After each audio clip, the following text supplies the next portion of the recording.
Oba was a mad king out of the Yoruba land. Mad one. Mad one. No mad one who yepeni. So what? No, the coup. Okay. Oba say Ifon àbí Ifon, not Owo Ifon. Oh, okay. Ó kó gbogbo ogun tí bàbá àti ìyá ẹ̀ ní. Àwọn Fúlàní wọ̀ lábẹ́ ó dẹ̀ dànù. Hey. Then go to 3 months. Àwọn Boko Haram wọ́n yìnbọn pa. Ṣé bẹ́ẹ̀ àwọn ọba tó ń jẹ náà àwọn Boko Haram gbé kiri tí o wá lọ gbé ọba àgùdán. Oyin ló máa pa ẹ̀. Wọ́n àwọn ọba máa kú rẹpẹtẹ. Torí irọ́ ò ṣe é faṣọ bò. Tó bá ti pàkan wá tó pàkejì wá tó pàkejì wá tó pàkejì wá lọ́lọ́ máa tú onírọ́ láṣìírí. Then again a gbọ́dọ̀ gbàdúrà nítorí pé ó likely kó má jẹ́ Tinubu ló máa sin Senate President. Wow. Ẹ sin Ọbásanjọ́ àwọn tí Tinubu máa sin wọ́n ti list wọn síbẹ̀ 42 ó ti wà nínú ìwé yẹn. Ẹ̀yin tèmi ẹ wò bàbá Marcus ti bẹ̀ tán ọmọ àtúntì jáde sọ̀rọ̀ wọn ti fọ́gbà yán gan o wọ́n ní pé àti èrí nǹkan kan nílẹ̀ Yorùbá pé ọ̀pọ̀lọpọ̀ ọba ni àwọn Fúlàní ni wọ́n sì máa jí gbé pé àti wípé àwọn ọba ilẹ̀ Yorùbá wọ́n ti rẹpẹtẹ àwọn dárúkọ àwọn ọba kọ̀ọ̀kan tó jẹ́ pé tí Fúlàní gan bá dọ́dọ̀ wọn láyé tá wà yìí pé oyin ló máa ta àwọn Fúlàní náà pa pé àwọn ọba kọ̀ọ̀kan sì lágbára inú fídíò yìí náà lẹ ti máa gbọ́ àwọn ọba tí bàbá Marcus ti bẹ̀ tán tó ń sọ wípé wọ́n lágbára bẹ́ẹ̀ náà sọ̀rọ̀ wípé ọ̀pọ̀lọpọ̀ àwọn èèyàn náà máa kú pé ọ̀pọ̀lọpọ̀ sínétọ̀ ló máa kú ọ̀pọ̀lọpọ̀ ọba ló máa kú wọ́n tún tú àwọn àṣírí kọ̀ọ̀kan nípa ọba Aláàfin Ọ̀yọ́ ẹ wò ó kó má jẹ́ pé bóyá ẹnu mi náà lẹ ti ń gbọ́ gbogbo ẹ̀ jẹ́ kí n fi fídíò yìí lẹ̀ ká gbọ́ látẹnu bàbá wòlíì ti bẹ̀ tán ẹ má gbàgbé ẹ bá mi kílìkì lé subscribe button tó wà nísàlẹ̀ yẹn ọ̀fẹ́ ni subscription ọwọ́ yín tẹ̀ fi ń bára tẹ subscribe ẹ ò ní fi gbé ọmọ sí ẹ ò ní fi gba lẹ́tà ìbànújẹ́ o. Àwọn tó ń lọ between now and 2027 March. Ó ti wà lákọọ́lẹ̀ báyìí. Ẹ̀sà kò sí bó sì ti pọ̀ tó ń kójọ ó ti forúkọ lóko lóko sí. Bó tó bá dé ìwé yẹn máa rí. Then youth náà wà bẹ̀ kí n ṣe àwọn tó bàlújẹ́ nìkan àwọn náà ti àwọn tó bàlújẹ́ náà tó bí tó ń bí friend àwọn náà máa lọ. Then kí Wike careful dáadáa torí ẹlẹ́dẹ̀ náà gbé sí Àbújá. So kó ṣọ́ra káwọn èèyàn ẹ̀ kọ́ máa yan kí ẹ̀. Torí kò lọ́rẹ̀ẹ́ mọ̀. Kò ní bá da kó trace ẹsẹ̀ padà lọ́sọ̀dọ̀ ó delay and the people wọ́n bá wọ̀ ń bá jáde fún torí ó ti gbàgbé pé tí ò bá níyà ọkùnrin lẹ́gbẹ̀ẹ́ ẹ̀yìn ariwo yẹn ti pọ̀ jù ó dàbújá láàmú gan ó tún ṣe náà bọ̀ tó dà láàmú ó pa àwọn èèyàn lẹ́kún tó pọ̀ ṣùgbọ́n àwọn tó bá ti dá padà sọ́wọ́ Ìgbò ó jẹ́ àdírẹ́sì àbújá tí Ìgbò bá ti wọ League of Nations wọn àlè lórí ẹ̀ mọ́. ẹ̀yin yẹn wà nílé lóko níbi gbogbo tẹ̀ tí ń wò wá. then gbogbo àwọn schools náà kàn make sure kàn mówó wálẹ̀ then ìjọba máa padà sí technical then gbogbo àwọn èèyàn torí àwọn tí ò ní lọ́kọ tí tó máa fi kú ti pọ̀ o pẹ̀lú kan tó ti ṣẹlẹ̀ láti COVID so kéèyàn ṣọ́ra ń sì fún àwọn obìnrin nítorí poison torí àwọn obìnrin ti desperate gan wọ́n ti desperate bí acid tó fi ṣe battery then nínú owó yẹn náà wọ́n dẹ̀ tó ní ká ṣọ́ra gbogbo toll gate wọ́n ní ká dá padà wọ́n dá state wọ́n dá road padà fáwọn state kọ́ lè mójútó fún wọn then àwọn gọ́vùnà tó bá Tinubu ṣiṣẹ́ pátápátá òun náà ṣe máa ṣẹ̀wọ̀n. Gẹ́gẹ́ bí ohun tí ẹ sọ ṣáájú àkókò yìí Ọlọ́run ló máa ń yan ọba fún ènìyàn fún ìlú nínú gbogbo àwọn tó ti jẹ kọjá lọ lórílẹ̀‐èdè Nàìjíríà èwo ló náà yan fún wa náà. Ọlọ́run ò sí Nàìjíríà Tinubu yan ọba redeem pastor ó yan Gandhi then Adeleke yan ọba Aromọláràn ó yan Afro then Ọbásanjọ́ náà ó yan àwọn ọba kan lóhùn bí kó náà tó kú ìgbà tó yá Ọbásanjọ́ lòun fẹ́ fi ra òun náà tó ṣe ọba wọn ni ayé tó dẹnu ẹ̀ ìgbà tó wá láti Anambra tí ìyá ìjọ máa bọ̀ pẹ̀lú kí ló bá dé ọ̀dọ̀ ọba òjìlẹ̀ jẹ́ òjìlẹ̀ ó dẹ̀ fi orúkọ wájọ́ ẹni sójà ó ti sàn ìdílé ìyá ẹ̀sán ó dẹ̀ fi tiẹ̀ ṣe tiẹ̀ so automatically sir ní ìtẹ̀kọ́kẹ́ onírù Tinubu ló fi jẹ́ torí lára àwọn tó ń bá ṣiṣẹ́ tẹ́lẹ̀ ní dẹ́nà bá èdè ọ̀dà wà tó ń lọ bá Mohbad dùn ìyàwó wọn jọ pín obìnrin sùn àti kí lórúkọ ọba tó wà lẹ́kọ̀ọ́ ń bí ẹ má béèrè question Elégùṣì ọjọ́ pín obìnrin bá sùn Mohbad tó kú àtọ́ba tó wà láyé tọmọ dà wọ́n pọ̀ bóyá ọmọ yẹn náà ló ṣe máa sìnkú Elégùṣì àbí Elégùṣì máa bọ̀ it's okay ṣe é rí nǹkan tẹ́mi try láti láti sọ question tí wọ́n sọ yìí gbogbo àwọn ọba àwọn Babangida náà ń fi ọba Ondo kan jẹ nílùú bí táwọn sọ ní adé tí wàá tàwọn jẹjà adé sọ yìí apáriwo kò sí kò kà lè ṣe so mo wá padà lọ bá níyàn pé ní Oǹdó ṣùgbọ́n tí wọ́n fi débi wọn làwọn kábíyèsí ní kò sí ilé wọ́n níbo ló lọ́wọ́ lọ sí rìdíìmù mo ní èṣí o ọba Oǹdó lọ rìdíìmù ọba ìlú agániga chief orin tí o fẹ́ gbọ́ lọ́ọ́ mú ẹ̀ mọ́ tó bá ti lọ́ọ́ yí padà wá lọ ọ̀ràn wọn kíyàn mi èyí ẹ má dẹ̀bi náà sífì torí Oǹdó ìpè sífì direct sífì so bóun kan fi bóun kan dálẹ̀ so sífì so nǹkan tó ṣẹlẹ̀ ni pé kéèsì ẹ̀ tó torí ẹ̀ lọ bá Débóyè yẹn ó máa wín ní ẹ̀ bọ̀tẹ̀ wọn á ti wà nù sáré gbọ́dọ̀ ṣe ní láti torí kí lọ bá dẹ̀ tó wá wọ ọba Ọ̀wọ̀ was a mad king out of the Yoruba land. Mad one. Mo mad one ló yẹpẹ ní. So wọ́ọ̀rì náà ó ti kú. Ọba ṣé Ifọ̀n àbí Ifọ̀n náà tọ̀wọ̀ Ifọ̀n. Ó kó gbogbo oògùn tí bàbá àti ìyá ẹ̀ ní. Àwọn Fúlàní wọ̀ lábẹ́ ó dẹ̀ dànù. Then kò ju 3 months.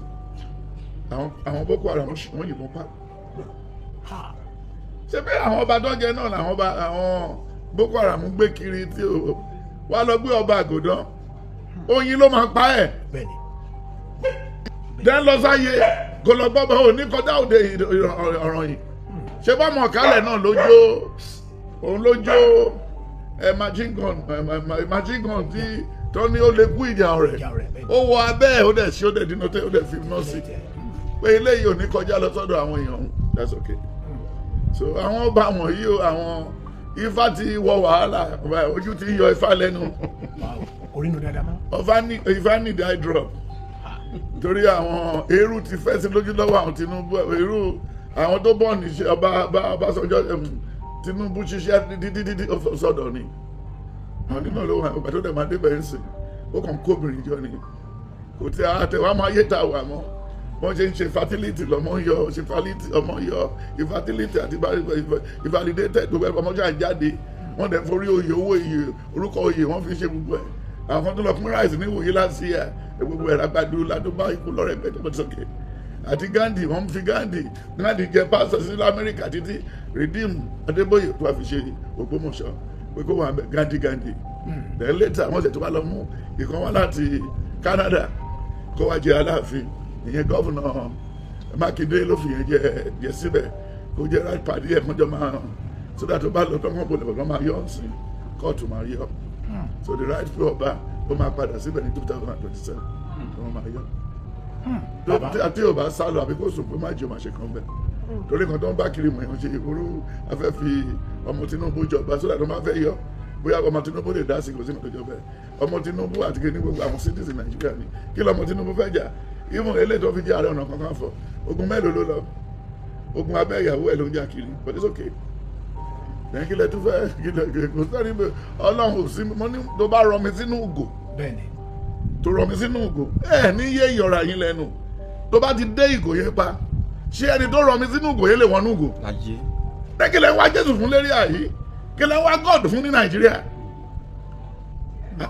ìwà wa tó burú tó ìta àgbádùn yìí tá ń para wájẹ tá ń para wájẹ yìí ẹ wọ nǹkan táwọn màlámí tó kó sàkáùntì ẹ wọ nǹkan tó ẹ̀mẹ́fẹ̀lẹ̀ kó sàkáùntì ẹ̀mẹ́lẹ̀ táwọn òrí kó káàkiri ẹ mọ iye tó wà lọ́wọ́ Dangote ẹ mọ iye tó ń tà sìmẹ́ntì fáwọn Yorùbá ìmọ̀ tó wà káàkiri lábẹ́òkúta àti gbogbo ẹ̀ ní Ọbàjá náà tẹ́fẹ̀tì mi gbogbo ẹ̀ wo ilé tó wà lọ́wọ́ mọ́ tí omi abẹ́ ò tí ì gbẹ lórí ẹ̀ yẹ̀yẹ́ Bello ẹnìkan mẹ́ta ló ń gbà lórí ìyàwó kẹrin ẹ jẹ́ kó máa lọ sórí 24 kìló kan wá kòkòrò wà náà ṣe bá wọ́n lọ́wọ́ sọ lọ́jọ́ yìí ó láwọn ọmọ tẹbí sí títí Kaduna àti Kano káàkiri tẹ́ ẹ̀kọ́ wọn níwèé tẹ́ ẹ̀kọ́ wọn níkẹ́ ó tẹ́ ẹ̀kọ́ wọn nẹ́tẹ̀ ó ní kan kí nǹkan tọ́wọ́ wọn bá bà nígbà tó bá yá náà máa fi lé yín kúrò lé o kí náà fi lé wọn kúrò lé ìsìn ìbọn wọn ti di Boko Haram wọn ti túrò jí wọn ti ti bí wọn ti tọ àwọn arìnrìn flag káàkiri flag tí ò ní mí ní Amẹ́ríkà dé ẹ̀sìn bọ́ǹbù ti yà flag bàbá ta ló fẹ́ jẹ Àwùjalẹ̀ ènìyàn la máa bá ń bẹ̀ náà bó ṣe bẹ̀rẹ̀ pé ṣèkìtì fẹ́ wọ̀ lù kí n ṣe eégún èmi mọ́tò pé eégún ní Port Harcourt ní December yìí nígbà tó ń wọ́wọ́ adìyẹ tó àwọn ọmọ ẹ̀ máa fi jẹ wọn lọ pé eégún wọ́n gbé eégún ìdílé wọn mọ́tò dẹ̀ pa mọ́tò pé eégún ní Port Harcourt ní December lọ́wọ́ lórí ìdáná tó wà bẹ́ẹ̀ gbalaja wọn ti ẹ̀ tètè gbé torí àwọn ọlọ́pàá ṣe kà mọ́ ṣe ẹ̀rí kan tẹ́mi sọ fún mi ò ní fẹ́ kéèyàn kọjá àyè ẹ̀ wọ́n máa yan the nice Àwùjalẹ̀ ó yẹ kán ti sọ ní December but wọ́n fẹ́ ṣe gbogbo ẹ̀ fíní ṣètìjọ́ yẹn ń sìn so Ifá àtìjẹ́bú òde òní sùn Ifá lajú ẹni tó fi sí kíá kúkú kì í ṣe ẹni tó lè gbà òde kì í ṣe ẹni tí ò rówó rí kì í ṣe ẹni tó lè gbé báàgì lọ́bẹ̀ oyè tí Olúọmọ jẹ pàápàá tí olórí ọmọ ọba settlement náà lórí last wife ìyàwó Àwùjalẹ̀ àti bí àti Tinubu náà fi débẹ̀ bọ̀ tó ń rò pé bóyá ọ̀nà nìyẹn kò á mọ̀ pé old road ni. old road. ìwọ ló wà mọ̀ pariwo sókè o torí ọdún ṣètò jẹ́rìí kí sọ́wọ́ bó ṣe rí nìyẹn. bàbá ọmọ yín torí àmọ̀ pé nífẹ̀ẹ́ dáadáa Anthony Joshua ní pé àwọn ó tún ṣe pẹ́kẹ́ o àwọn ò tún dé Nàìjíríà wọn bàbá látàrí jàǹbá ọkọ̀ tó ṣẹlẹ̀ eléyìí tó gbẹ̀mí ọ̀rẹ́ méjì tó dóòlà ẹ̀mí tàwọn ṣùgbọ́n bẹ́ẹ̀ náà la tún gbá wuyewuye táwọn èèyàn ń sọ káàkiri pé ó má sọ pé ò wá bímọ o nígbà tó ti fi àwọn ọ̀rẹ́ méjèèjì rárí bàbá kílẹ̀ rí sọ sí yìí. ṣe rí tí ṣòkòtò bá fẹ́ ya iron ló máa sọ fún kí ló máa rò pé bóyá iron lójú òwú ó dìpẹ́ǹd tẹ́yọ̀ bá ti ní kébé ìdí ẹ̀dá aṣọ ti máa bẹ́ torí ràkúnmí ò ní kébé ṣe rí nǹkan tí ẹ sọ yìí is not a bad thing Isaiah 3:10-11 ó ní sọ fún olódodo pé yóò dára fún sọ fún èèyàn pé yóò kí ni yóò burú fún ọmọdé ni Joshua ti lọ sẹ́wọ̀n ti ta drug ti ṣe everything Ọlọ́run ti yọ orúkọ burúkú kúrò lára ẹ̀ dẹ́ni kan táwọn èèyàn ṣẹ̀ fẹ́ pé yìí orúkọ tó fẹ́ pé kò lè jẹ mọ́ is a world champion gbogbo dídùn ló dùn tábọ̀ rẹ̀ jẹ̀kọ́ inú wọn dùn láti ṣeré wá bí ẹnìkan náà ti ń wá tí wọ́n ti ń lọ so tó bá dẹ̀ rí bẹ́ẹ̀ ṣe ó bá wo Job 1 Job 2 Job 23 Job 17 then Job 31 ó ní tí bá mọ ibi tí Ọlọ́run wà ó yẹ kí gbé kéèsì mi lọ bá nǹkan tó máa wà ní ọkàn ọmọ yẹn nìyẹn ọmọ kékeré ní ọkàn epo rúru ni nǹkan tó bá ṣe sọ 3 months after the accident kò yẹ kẹ́nìbọ̀dì fi judge ẹ̀ so eléyìí tí wọ́n sọ ọmọ mi ní dọ́là no I'm not àjọ mọ́ọ̀nù pọ̀ náà ni so nǹkan tó bá dà ó yẹ kájọ káwọ́ tì dẹ́nu ọjọ́ yẹn kẹ̀rẹ́ gẹ́gẹ́ bí wọ́n ṣe sọ mi ò sí mbẹ̀ tẹ́mi dẹ̀ tún gbé jáde iwájú lòun náà jòkó sí kò fẹ́ níbọ̀dì rọra rí ẹni tó wa mọ́tò ló sọ pé bọ́dì ẹ̀ cover side mirror torí kó kúrò ń bẹ̀ tó ẹnìyẹn ló fẹ́ fi hàn rárí ṣé bóun ló kó wọn wá òun ló ń fọ̀nà ọ̀hún all the time tó ti wá ìṣẹ́dá kó drive àbí káwọn ọ̀rẹ́ ẹ̀ drive nǹkan tó ṣe nìyẹn so tó bá dẹ̀ rí bẹ́ẹ̀ ó fẹ́ rí bẹ́ẹ̀ ni o ìyàwó tó ẹni tó bá kọ́ bí tó bí Stewart tó tún wá bí the second born tó bí odi tó wá bí the fourth one tó bí triplet táwọn mẹ́tẹ̀ẹ̀ta di doctor ta ló ṣe bẹ́ẹ̀ but when you look at the book of First John 9:4-10 ó ní ẹ̀ tó mùkún tó fọ́jú tó yàrá yìí ó ní ẹ̀ṣẹ̀ ta ni ó ní ká lè yan Ọlọ́run lógo so Joshua ṣe láàyè ọpẹ́ player Liverpool tó kú lọ́jọ́ yẹn tó máa tàbúrò ẹ̀ kú tí mọ́tò wọn l'accident tó ṣe gbogbo ẹ̀ tó yẹ kí lórúkọ that was last year now last year ọmọ Portugal Jota then he died ṣé wọn kúkú rí nǹkan kan ṣe bó ṣe lọ ṣe medical ṣe everything wọn ní kó lọ sí mi ṣé òun fúnra ìforí ara ẹ̀ rárí ni accident can come at any time ṣe bá tilẹ̀ tó wà ní bedroom ẹ̀rí ọ̀rẹ́ mi náà ni wọ́n fẹ́ ṣe party wọ́n dẹ̀ ló ń fẹ́ lọ sí party yẹn ó sáré wọ bedroom kó wẹ̀ mi ò mọ bó ṣe fẹsẹ̀ kọ́ lọ bedroom ó dẹ̀ lọ rí matais àìmọye àwọn èèyàn tó ti kú sí nínú yàrá mu rí náà ṣé wọn àwọn fúnra wọn ló fara wọn rọrí ọ̀rọ̀ ìyá ò lè ṣe àìwáyé good news and bad news is 30 days ẹni tó bá ro kúrò tó ro ọ̀rọ̀ yà sí òun náà ṣì wà láyé tẹ́yọ̀ bá nawọ́ ìkà kan bí eléyìí mẹ́rin tó kù ṣe kí ni kọjú sọ́dọ̀ ẹ̀ sọ́dọ̀ ká filẹ̀ so kó sì kó dáfẹ́ fà mí. bí ebi ṣe máa kó lórí ilẹ̀ wa torí àwa tó wà ní grassroots la mọ̀ túmọ̀ nǹkan tó ń jẹ́ ebi àwọn tó wà lókè yìí ò mọ̀ nǹkan tó ń jẹ́ ebi kí wàá ní ọ̀rọ̀ ìyọjú yín fún ìjọba wa láti lè mú ebi kó lórí ilẹ̀ yìí. Thank you. Ibi tọrọ dé tó bá gbé mo lè ráyè rí Tinubu ó yẹ kó wá mú ẹ kúrò Nàìjíríà torí ibi tó fẹ́ gbé Tinubu bá ọwọ́ Tinubu ò ní ká ó ti lè pariwo jù ẹ̀yin yìí náà ní ráìsì ẹ̀yin náà ní sẹ̀mó wọn ẹ̀yin náà ti bọ́dà ẹni náà ní náà full. Oh my God. Kí Tinubu tó débẹ̀ kò sí Nàìjíríà ní foundation. Uber jank wá for custom. Tinubu Buhari ó ló lọ mọ́ rẹ̀ wá kó head custom. Obìnrin ló kójọ owó lójú dẹ̀dẹ̀ mẹ́. Wo port wa, wo títì, wo everything. Àṣírí náà díẹ̀ fi ṣe Christmas tó lọ yìí náà. Ọdún o lè gbá sí nínú. Ó láwọn tálíkà wá tó ń gbé rí ọ̀dọ̀ ẹ̀ wọ́n gbé transformer wọn lọ. Ọlọ́run abáyé gbé padà. Tó pẹ̀lú ọmọ tó ń bí ẹ náà. But tó bá gbé Ìkòyí ló ń gbé ẹnìkan tó transformer ara ní Ìkòyí ní Àjà ní Lẹ́kì àbáyé tó ní transformer sínú ilé wọn. But òun ti yín náà lè ẹ̀yìn 3,000 dáwó ẹ̀ tì but it's okay. What happened? Kò tí ì le. Kí ni wọ́n ta ráìsì ń sìn ráìsì ti wálẹ̀. Kò sẹ́ni tó tún pariwo ebi. Then wọ́n ti tún wá go foreign machinery. Kí àdúgbò tó ending of February. Kò ní anybody nínú oko wa dáhùn pé ní Boko Haram mọ́. Go back to farm and till the land. Miracle is in the forest. Inú oko ni miracle wà, kò wà ní computer village. Kò wà ní clerk, kò wà ní reakari, kò wà ní Ìkẹjà 1, kò ní wà ní Ìkẹjà 2. Nígbà tó pín ọ̀pẹ ẹyọ kan after 4 years tó so 32. Oníta Greek ni ó so 32. Then kò tó ṣe 4 years ó bẹ̀rẹ̀ sí so. Miracle ni wọ́n yẹn sá. Miracle ni wọ́n yẹn. Oko náà ni ó fi wá lọ́kàn balẹ̀ ní Nàìjíríà tẹ́lẹ̀. Ṣé bóun là ń kó travel tá export tá ń ṣe gbogbo ẹ̀. Káwọn oníjìbìtì tún dé nígbà tó ń fún wa ní right àti máa kó ṣe lọ ní time Donald Clinton time àwọn Bush tẹ̀ lọ sí London tó tún lọ kó cocaine sáàrin iṣu. Ṣé bí Nàìjíríà náà ni? Then kò sí Nàìjíríà tó fẹ́ fọwọ́ ṣiṣẹ́ náà. Ṣé báwọn kan ló ń bá bọ́ọ̀lù lọ́wọ́ yìí? Èló náà pé góòlù kọ̀ọ̀kan sí. Èló náà pé góòlù kọ̀ọ̀kan something 40 million. Score a goal and get 140 million for each goal. Àwọn ọmọ yẹn máa tó mọ́wọ́ lọ lẹ́sìn ní January tó kàn go. Kò sọ́dún tí January ò kí n kan January and February.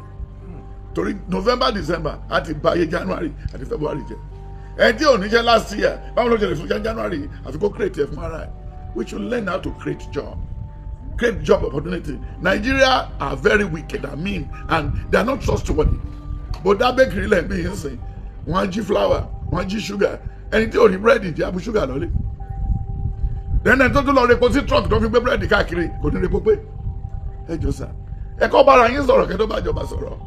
Àwọn tó wà lókè Easy àti Bájà torí wọ́n ti sọ tẹ́lẹ̀ pé lẹ́yìn tí àwọn Israel àti America bá wá lọ driver ló máa kọjú ti ọ̀gá ẹ̀ kúùkù ló máa fèsì nílé ọ̀gá ẹ̀ ìyẹn là ń retí ní iye àtàfẹ́ mú 2027 and middle of 2026 wàá kàn máa gbọ́ pé driver ti pọ̀ gáà driver ti ṣe é ṣe because ojú wọn orí fóònù náà ti gbọ́ mílíọ̀n yẹn so àwọn náà ló máa set wọn up torí àwọn tó jówó Nàìjíríà ò lọ́pọlọ mọ́ Desiani ò lọ́pọlọ nǹkan tó jí ò bá fẹ́ ti Nàìjíríà ó bà Nàìjíríà jẹ́ ni kí wọ́n rántí Desiana ó rántí ìyàwó Goodluck Jonathan ó rántí ìyàwó Yar'Adua nígbà tó ń finá sí Aso Rock nígbà tó ń gbókù ẹ̀ wá wọ́n má lè àkáǹtì fún tó wà ń bẹ̀ ó rántí Funtua ó rántí Abba Kyari ó rántí àwọn pèpè ó rántí wọ́n ṣe dáná sínú CBN ti Hausa àti Fulani òbí ṣiṣẹ́ mọ́ ó dé London ò lè rí Hausa ó dé America ò lè rí Hausa ò lè rí Fulani owó ìtiwá iná tẹ̀ bàtì Yorùbá kan yí dẹ̀ dé ẹ̀sìn ẹ̀dọ̀ wàhálà ṣáá bí ò bá tún dọ́ọ̀jì lọ ní Christmas yìí sí wọ́n ti máa tún bẹ̀bẹ̀ pé àwọn Boko Haram tó bá ti pọ̀ jù wọ́n ló jẹ́ kó travel náà kó sí àwọn kan tó pariwo káàkiri yìí sí ẹ lọ fún téèyàn bá ṣiṣẹ́ ẹ kàn ṣiṣẹ́ kọ ṣé ó dìgbà tó bá dẹnu kọlẹ̀ kó tó lọ ṣẹ́kọ̀ àwọn rádà ara kan sọ́n pépà àwọn wòlíì Ìgbò àwọn Ìgbò Haúsá àwọn Ìgbò tí ò lè ṣàfàní àwọn Yorùbá àwọn prophet ò lè ṣàfàní wọ́n ní bí wọ́n ti gbókù president kan látẹ̀yìn odi náà máa tó gbé Tinubu wá bàbá wọn ló máa kú tí sí àkàtà ẹbí ìyá wọn because ìrònú wọn ò dáa tó bá kàn kú ṣé ó lè kàn wọ́n Proverbs 16 onígbọ̀gbọ̀ ọ̀nà ènìyàn ló mọ́ lójú ara ìṣùmọ̀ ibi níwájú Olúwa ó ní kò sí bá ṣe lè fọ́ sọ́wọ́ tí ẹlẹ́ṣẹ̀ lè lọ lọ́la ìṣe so it's okay ẹ̀sà ẹ jẹ́ kí àwọn people ìtorí tax tó ń fi ti everything yìí kí middle class lè wà ní o tó pẹ́ lè cooperate pẹ̀lú ẹ̀ láti January yìí sí dídè ní ṣé o ti tún gbọ́ pẹ́pẹ́pẹ́ pé báńkì kan yọ commission lórí fóònù ẹ̀ no o ti stop ẹ̀ orí yẹn náà ṣé wọ́n ti tún yọ commission lórí fóònù ẹ̀ o ti tún rí náà tó bá kọ check tó o bá ti sọ ọmọ tó fẹ́ fún wọn ṣe ayọ̀ tax nìyẹn tax náà ní London fi gbéra tax ní Australia fi gbéra tax ní Brazil fi gbéra tax ní America fi gbéra kò dákọ̀ owó ṣá nígbà tí wọ́n wà kékeré sá ṣé o lè wa kẹ̀kẹ́ bàbá ẹ̀ jáde 1970 láì ní license má gbà lẹ́yìn díẹ̀ náà o lẹ́nu ẹ̀ wa mọ́tò káàkiri ní pépà tẹ̀ tó ń gbà náà wọ́n tún jẹ́ kó dọ́dọ̀ nípa so that's the problem. Sir, the product of Nigerian governance láti ìbẹ̀rẹ̀ ayé wa òun kọ́ ló produce àwọn èèyàn tẹ̀ ń sọ̀rọ̀ yìí sir. Now èmi ló kàn. In as much as he knows he will do it and he can do it. That was why he said èmi ló kàn. Ó sì ní ká Tinubu sí. Ó bá dàbẹ̀ kó wúwo lọ́wọ́ ẹ̀. For now bá ṣe ń wò yìí. Kò lè wúwo kò sí mi tó gbẹ́dẹ̀ ṣe ó ṣe kọ́wọ́ ẹ̀jẹ̀ bá. Ṣé ẹni kan tí wọ́n sọ yìí? Bàbá ti ń bínú. Ọmọ tẹ́jọ́ bí ejò ló máa jọ. Nígbà tí ẹnìkan kí obìnrin mọ́lẹ̀ ó bóbìnrin sùn débi the last bus stop of the private part. Ó yọ ọmọ 18. Ẹjọ́ sàjẹ́ ó délé ìrọ̀wọ́ ọjọ́ iwájú àtẹ̀yìn. Àtẹ̀yìn tó tún wà ń jọba again tó tún bá wọn kówó travel láti bí lọ sí òdì kejì ṣé Tinubu ló tún ṣe òfin yẹn. Àwọn youth tó dẹ̀ ń sọ yìí Tambuwa was a youth under Obasanjo. The Meji Bankole was a youth. Oji Kali was a youth. Then Abati was a youth. Then the other man in a channel television, they were all youth. Then what would we gain from them till tomorrow? They joined the bandwagon. And this is it. Money kò lọ dá bakery ilẹ̀ kó wọ́n tó máa ṣẹlẹ̀. Lọ dá company kankan lẹ̀. Ṣé bọ́ọ̀lù wọn fold up yìí? Àwọn Nàìjíríà mí nìkan. Ní foundation. Ṣé báwọn kan ló sọ fún pé they are born to rule? Ẹ rí pé ìgbà tí Tinubu ló ń fẹ́ kó CBN padà sẹ́kọ̀ọ́ ẹgbàá ìwà Fúlàní àti Hausa. Then àwọn mélòó ni gọ́vùnà Hausa ní North East dùnà tí Zamfara ní góòlù tó ń wà pé tòun ni àdẹ̀tí ń lo epo Nàìjíríà láti gbà gbọ́ràn. Then gbogbo àwọn díkì bọ̀ ń sìn tèmi táìmù Tinubu yìí ni wọ́n tún jẹ́ kó sá lọ́mọ́ tó ń pè gbogbo yẹn drop tí refinery ṣiṣẹ́ àjà òkúta la máa tún pray kó lè ṣiṣẹ́ lọ́dún yìí. Tájà òkúta bá lè ṣiṣẹ́ ká bẹ àwọn Àtíkù ká bẹ àwọn the Superman Dangote ó ní nǹkan tí Nàìjíríà ṣe tí òun rórí ẹ̀ kó ká tún ṣe lè kó yọrí. There are many refineries will spring up this year next year. So epo máa di mẹ́ta ten kobo before the end of this year. So yẹn ojú máa ti wọ́n yẹn. Modular refineries náà jẹ́ kó spring yẹn náà bíi ti Calgary bíi ti Canada.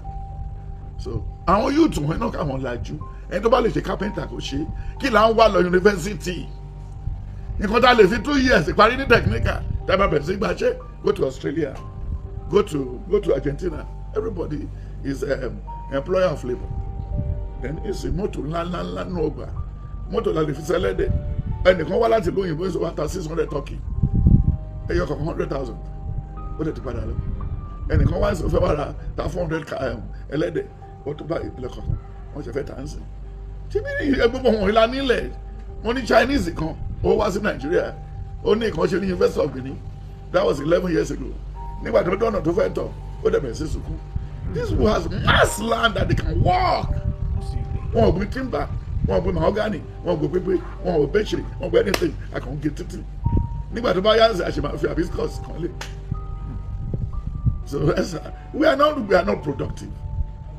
tíjọba bá rí pé òun ṣe nǹkan kan ló bá kàn fi dọ̀sí everything ló wà ọdẹ ẹ̀kún ló ń jówó mẹ́tọ́ bá wo fáàmù orí wọn máa wú wọ́n máa approve ẹ̀ wo owó tí Babangida kó dàálẹ̀ ní táìmù a better life àwọn èèyàn fi jápa nínú owó tó tún kó sọ́dọ̀ tó ń fi gbẹ̀mí principal yẹn Táíṣó Láàrin wọ́n fi gbẹ̀mí ẹ̀ náà ni wọ́n fi ṣe nǹkan kan bí àwọn ṣègbè fún wa àmọ́ ṣé pọ̀ náà ni gìgẹ́ fi ní tó bá fẹ́ kú kán lọ kú ṣe bí ìgbà tí bọ́ǹbù tó blast ní Ọ̀yọ́ state gọ́ọ̀nà president fún gọ́ọ̀nà ọ̀bẹ̀ lówó náà òtún wà lóun fẹ́ tuntun bá tún state house kọ́ ṣé yẹn ló tún kàn ṣé yóò tó ṣe university tó ti pọ́n bẹ́ẹ̀ ṣe bẹ́ẹ̀ sọ bó ṣe rí nìyẹn sọ. Fáyọ̀ṣe pariwo síta. ẹ̀sà Fáyọ̀ṣe ò lè pariwo lè ló mẹ́sẹ̀ ò lè tọ̀ ìfìwárò lẹ́gbẹ̀ẹ́ lè nígbà tó ń ṣe tẹ̀gbẹ̀ lọ́bàṣọ́jọ́ ńkọ́ kí la ṣe sí tó ń kó gbẹ ẹ̀dìyẹ káàkiri tó nìsá díẹ̀ abeg. bàbá láìpẹ́ láì jìnnà a máa nírètí àwọn ìwé yín ọlọ́dọọdún which is the prediction book. Yes sir. Baba it's done ó ti wà ní press. Oh that's very great. Bàbá jọ ṣẹlẹ̀ báwo àtàwọn èèyàn lólobó àwọn táwọn máa rí nírètí ẹ. One àwọn ọba máa kú rẹpẹtẹ torí irọ́ ò ṣe é faṣọ bò tó bá ti pàkan wa tó pàkejì wa tó pàkejì wa tó pàkejì wa lọ́lọ́ máa tú onírọ́ láṣìírí then again a gbọ́dọ̀ gbàdúrà nítorí pé ó likely kó má jẹ́ Tinubu ló máa sin senate president. Wow. ẹ̀sìn Ọbásanjọ́ àwọn tí Tinubu máa sin wọn ti list wọn síbẹ̀ 42 ó ti wà nínú ìwé yẹn àwọn tó ń lọ between now and 2027 March. Ó ti wà lákọọ́lẹ̀ báyìí. ẹ̀sà kò sí bó sì ti pọ̀ tó ń kójọ ó ti forúkọ lókòlókò sí bó tó bá dé ìwé yẹn wà máa rí. Then youth náà wà bẹ̀ kí n ṣe àwọn tó bàlújẹ́ nìkan àwọn náà tí àwọn tó bàlújẹ́ náà tún bí tó ń bí friend àwọn náà máa lọ. Then kí Wike careful dáadáa torí ẹlẹ́dẹ̀ náà gbé sí àbẹ̀dí Àbújá so kó ṣọ́ra káwọn èèyàn ẹ̀ kọ́ máa yan kí ẹ̀ torí kò lọ́rẹ̀ẹ́ mọ̀ kò ní bàdà kó trace ẹsẹ̀ padà lọ́sọ̀dọ̀ ó delay and the people kan bá wọ̀ nígbà jáde fún torí ó ti gbàgbé pé tí ò bá níyà òkè lẹ́gbẹ̀ẹ́ ẹ̀yìn ariwo yẹn ti pọ̀ jù ó dàbújá láàmú gan ó túnṣe náà bọ̀ tó dà láàmú ó pa àwọn èèyàn lẹ́kún tó pọ̀ ṣùgbọ́n ìwọ̀n tó bá ti dá padà sọ́wọ́ Ìgbò ó jẹ́ àdírẹ́sì Àbújá tí Ìgbò bá ti wọ League of Nations wọn àlè lórí ẹ̀ mọ́. Ẹ̀yin wa nílé lóko níbi gbogbo tẹ̀ tí ń wò wá. then gbogbo àwọn schools náà kàn make sure kàn mówó wálẹ̀ then ìjọba máa padà sí technical then gbogbo àwọn èèyàn torí àwọn tí ò ní lọ́kọ tí tó máa fi kú ti pọ̀ pẹ̀lú kan tó ti ṣẹlẹ̀ láti COVID so kéèyàn ṣọ́ra ń sì fún àwọn obìnrin nítorí poison lórí àwọn obìnrin ti desperate gan wọ́n ti desperate bí acid tó fi ṣe battery then nínú òwe yẹn náà wọ́n dẹ̀ tó ní ká ṣọ́ra gbogbo toll gate wọ́n ní ká dá padà wọ́n dá state wọ́n dá road padà fáwọn state kọ́ lè mójútó òkun wọn then àwọn gọ́vùnà tó bá Tinubu ṣiṣẹ́ pátápátá òun náà ṣe máa ṣẹ̀wọ̀n. ló máa ṣẹ̀wọ̀n. for 2028. Bàbá àwọn Àmọ̀tẹ́kùn ní Ondo State àti Ayédàtiwa mo rí lẹ́nu ọjọ́ méjì tí alàgbà Sowore sọ pé Ayédàtiẹ̀ pé gbogbo àwọn license tó yẹ kó fún àwọn members wọn tí wọ́n lè train tó lè di state police tí ẹ predict nígbà kan pé there will be state police and I realize it. Park police, yeah, then street police, okay, then college police, then highway patrol. Okay.